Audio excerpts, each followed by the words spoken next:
pemeriksaan sinus paranasalis yang bisa kita periksa dari luar. Hanya dua sinus, yaitu sinus frontalis yang terletak di dahi dan sinus maxillaris yang terletak di pipi.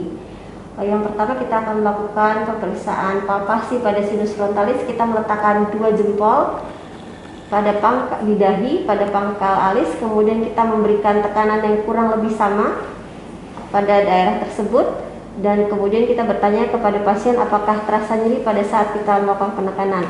Yang harus kita ingat adalah di daerah alis sebelah lateral, kurang lebih di pertengahan alis, ada nervus supraorbitalis yang keluar dari tulang, sehingga kita perlu menjauhi area tersebut supaya tidak false positif. Yang kemudian kita kerjakan adalah palpasi pada sinus maxillaris yang kita tekan pada area fossa canina.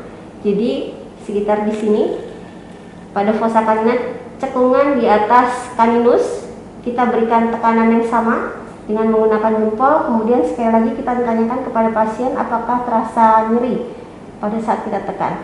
Yang harus diingat adalah di pipi ada nervus infraorbitalis juga keluar dari tulang, sehingga kita tidak bisa melakukan palpasi terlalu tinggi di pipi karena akan menekan nervus infraorbitalis. Selanjutnya adalah transiluminasi.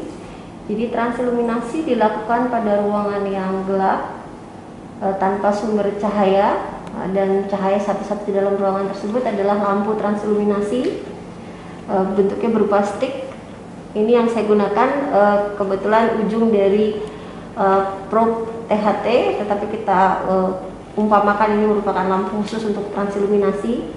Jadi pada prinsipnya adalah transiluminasi adalah upaya menyinari sinus paranasalis yang posisinya di anterior di bawah kulit, sehingga kita bisa menyinari isinya, apakah ada pendarahan cahaya atau tidak jika memang dalam sinus kosong, tidak terisi oleh cairan atau massa.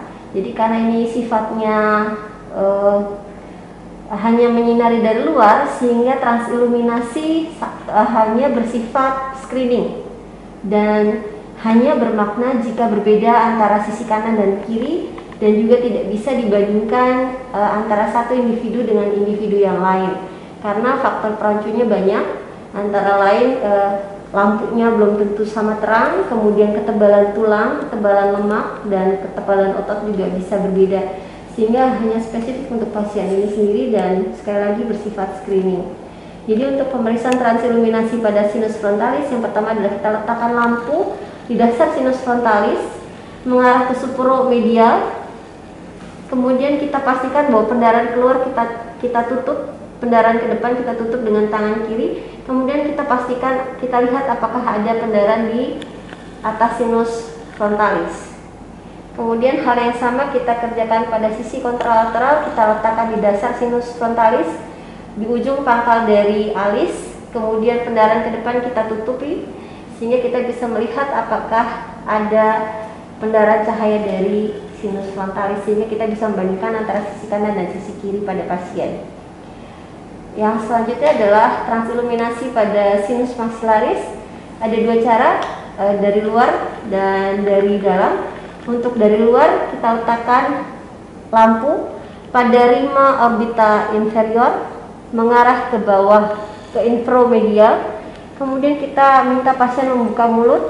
Kita perhatikan di palatum mulut, pendarahan ke depan sekali lagi kita tutup dengan cahayanya dengan tangan kiri. Kemudian kita perhatikan palatum durum ipsilateral. Hal yang sama juga kita kerjakan pada kontralateral. Lampu kita letakkan pada rima orbita inferior menghadap ke infromedial. Cahaya lampu yang ke depan kita tutupi, kemudian kita perhatikan palatum durum ipsilateral. Cara yang kedua adalah lampu kita bungkus dengan plastik atau tabung reaksi. Kita masukkan ke dalam mulut pasien di posisi tengah, kemudian kita arahkan ke palatum durum. Kita minta pasien menutup mulut dan pendarahan cahaya ke depan juga kita tutup dengan tangan. Kemudian kita perhatikan apakah ada cahaya, ada pendarahan di bawah mata dari sinus maxillaris, sehingga kita bisa bandingkan pada teknik ini sekaligus sisi kanan dan sisi kiri.